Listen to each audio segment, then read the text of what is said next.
Hey guys, it's Lori. Hey, have you ever felt like you're talking to somebody and they're not listening to you, or you've been trying to get your point across maybe at work or in your marriage or with a good friend, and maybe you said something? This happens to me all the time. I'll say something, and then the person that I'm with will ask me a question about, that I just answered. So it's obvious they weren't listening, or they're talking about something completely different, or maybe you're trying to, you know, um, let everything out, trying to share some really important details with somebody that you care about, that claims they care about you, and then they just immediately start talking about themselves or their experience in that same situation or whatever happened to them. Has that happened to you? I'm sure it has, because it happens all the time.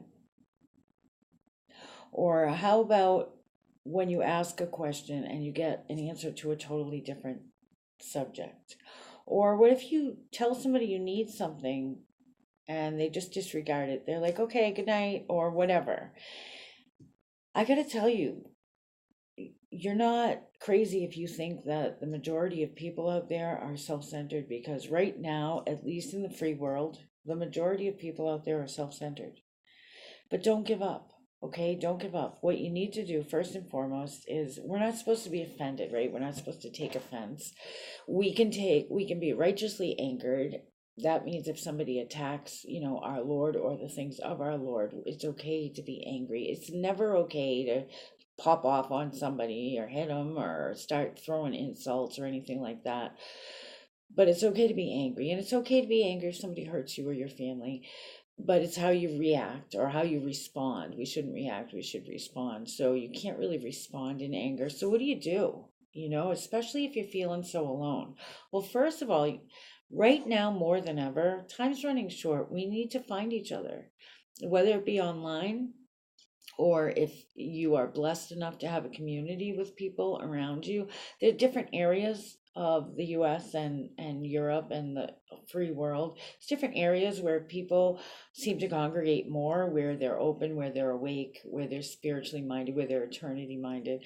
And then there's other places where not so much. I happen to be in one of those areas where it's really hard to find people. Don't get me wrong, it's very nice people here. I love where I live, but as far as spiritually minded, eternity minded, it's very hard to find. In fact, they call this the graveyard for young pastors. It's like if you get sent here, in New England, the odds are stacked against you, because spiritually speaking, we're very hard people. It's either because, some people are raised in religion and they can't come out of that. The New Age movement is really big around here. People either already think they know, or they're almost overeducated and into that mindset, so they think they don't need spiritual knowledge, something like that, whatever. I'm not saying there's more narcissistic or self-centered people here. I'm just saying there's not a lot of true believers here. But if you are in an area with a lot of true believers, then you've been blessed, and take advantage of that. The other thing is find one or two people, like-minded people, like-spirited people, that you can truly talk to, that you can truly trust. Don't have it be somebody that does that to you.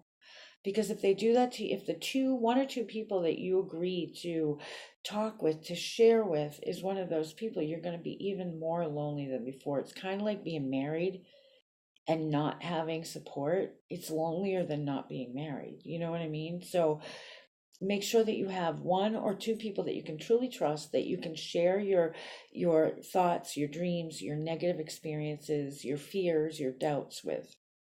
And make sure that they're people that are like-minded, like-spirited, and that will hold you accountable and not allow you to complain for too long, right? Because you don't want to share with everybody, because what happens is the more people you share with, the more you're giving ammunition to harm you, not necessarily from the people, but from the spirit realm. I'm talking all spiritually, everything I talk about, okay? But it can be a really lonely place, and I've found that with this shift, and as time is getting shorter, there's more and more and more negative. And even people who are quote unquote good people, you know what I mean when I say that, they're showing themselves their true heart, their true spirit. You got to watch what people do, not just what they say. I don't know how many people I see say things or post things. God forbid, social media, they post things, all kinds of stuff. And then the way they live their life, if you really knew, they're not at all spiritually minded. They don't have a heart for other people. They don't have a heart for God. They don't care. I've had some people, I don't want to talk about anybody specifically, but it really breaks my heart to see people. I expect it of people that are of the worldly system that don't understand. I expect them not to help others because they don't really understand. And some of them do help others, it's just not where their heart is. But it really, really crushes me when I see someone who claims to know the Lord, to trust the Lord, to be spiritually minded and eternity minded, and yell at everybody in traffic. Or I just got cut off there. Did you see that? What I was saying is that it breaks my heart when somebody who claims to be a believer, who claims to love people, who claims to, be eternity minded, yell at people in traffic, I don't know, buy into the worldly system. If you watch what they watch on TV, and it's enough to turn your stomach. And worst of all, when somebody needs help and they turn them away and they have every excuse in the world. But then turn around and either go to church on Sunday or claim, put all these posts on social media or whatever. It just really bothers me. It makes me clearly see why those who don't know yet turn their back and say, see the hypocrisy of believers. And don't get me wrong, there is not one person walking this earth that's perfect, whether they believe or not. The difference isn't that believers are perfect. The difference is that we know we're not, and that we know that we can't make it alone, that we need God. That's the only difference. It's not that we're better. And if there's a believer that's making you think that they're better, they need to look in the mirror and they need to get on their knees and have a good conversation with our Lord. But anyway, like I said, it can be a very, very lonely place. And I experience this quite often. Between the gifts that I have and the belief that I have, I feel very, very alone. I mean, I believe me, okay, it's going to sound like I'm complaining. I'm not. I want to tell you that I'm grateful, but I just kind of wanted to air this out. When I work with somebody individually with life coaching or with teaching, helping them open up, I the PDFs that I send, the videos that I send, all of those, they come from here and here. I don't copy anything. I don't mass produce stuff. I do mass produce a few things that I think will help everybody. But each student, each client, each counseling session, each married couple, each individual, it's all individualized, and I spend hours on that stuff. Now, if I charged my hourly rate like a lawyer would, I would be probably very wealthy. If I charged like say the Long Island Medium did, I would be very wealthy. But I don't. And I don't because I need enough to live and that's it. But the problem is I'm not even making enough to live. And I hear people say, "Oh, you've changed my life. You've done this and that. Thank God for your guidance." But yet they don't acknowledge the time spent. And I'm not saying that I would never charge that, all that. I mean, I put that time into it because I want to do what I do and I want to do it right. I'm not in it to make money, I'm in it to help people. But the fact is that I do spend a lot of time on that. And right now, I have less than $1 to my name. And that's because of my choices of not being like, some of these people that won't do anything without a buck, you know? And I'm not complaining. I'm very grateful for what I have. I'm just frustrated. I'm frustrated with people not caring, people not listening enough to see what's going on, you know? I know I'm not alone. If you're feeling that way too, Okay, one thing you have to do is make sure you stay connected. Don't let a bitter root get hold. Because you know what's going to happen is when you start feeling like this, you get those negative thoughts, those negative voices. And if you're not connected and you're not raising your vibration, you could easily fall into letting that bitter root take hold. And then that's only going to destroy you. Things are only going to get worse. Number two, don't buy into the worldly system because sure, you might get money like that. You might get, great houses, great cars like that, whatever the case may be. But spiritually, you're going to suffer and it's not worth it. Number three, don't do anything that goes against your integrity. People say marry for money, they're always miserable. That's just one thing. Lying, cheating, stealing. Yeah, it might immediately benefit you, but it's going to hurt you in the long run. Don't go against your integrity.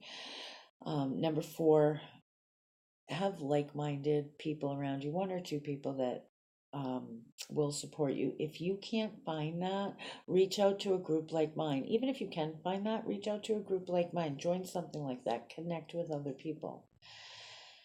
And number five, always have a positive word ready to speak. And this 6, 7, 8, 9, 10, don't give up hope, okay? Remember, remember that there's much more than this. This time that we spend in this life, this say 100-year lifetime, is only just the blink of an eye in comparison to eternity. I don't mean to be a Debbie Downer, but I just don't want you to give up hope, okay? If you need help, I want you to reach out, okay? And I'll do what I can. And this community is a great community. I love the people that watch me consistently, and I talk to them. A lot of them I talk to consistently, not everybody, but I love you guys. You guys are great people, and we really are there for each other. So join a group like that. We're authentic. We really are there for each other. We're all a bunch of imperfect people going along this journey we call life, but we're there. We're truly there for each other. Okay, so join up with us or whatever. I'm going to say it again as far as donations because they're desperately needed. I have a couple homeless families, a couple women that are going through court battles that I'm helping out now. And then, of course, as you know, my car repair and my living situation. But I'm trying to get all these things done, and I'm out there doing it anyway, but I could really use your help. It's going to keep coming, because the negatives keep coming. But not only can we not lose hope, but we have to be the people that we need in our lives. You know what I mean? If you're feeling all alone, think about it. You need somebody to come along and show you. Sometimes, like when you pay it forward at the tolls and you pay somebody else's toll, or if you're at Dunkin's or some other place and you pay for the person behind you, or whatever, those small gestures. I always like to think about it like this. Like, what if that person in that car or behind me in the drive-thru or whatever is feeling like, I just need a sign to know you're real. And then boom, somebody paid their toll or somebody bought their coffee or whatever the case may be. Somebody let them go in traffic. Whatever. Those small gestures. You might think it's not a big deal, but it could be the turning point in somebody else's life. So, and I have so many people that are like, no, I'm not paying that. I don't have any money.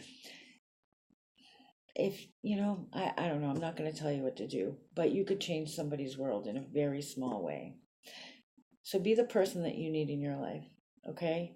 I want to say God bless you to everybody, and you know what? Don't give up hope. We're right in the time right now. The energy is good. Even with this shift and all the blocks and all the negative, we're in a time right now for everything to kind of come together. So go for it. Don't lose hope. It's always darkest before the storm.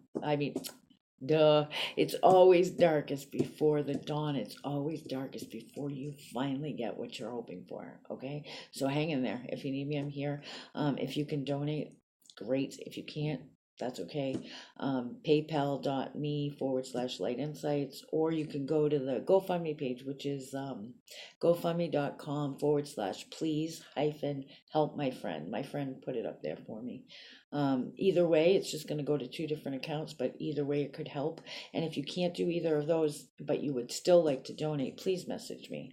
The advertising is still on the table. That's going out June 15th. I've got a couple people that are interested. And you know what? Like I said, if money's a problem, let me know, because those couple people, they both had an issue with money, but we worked it out. I just want to be a community that helps each other, okay?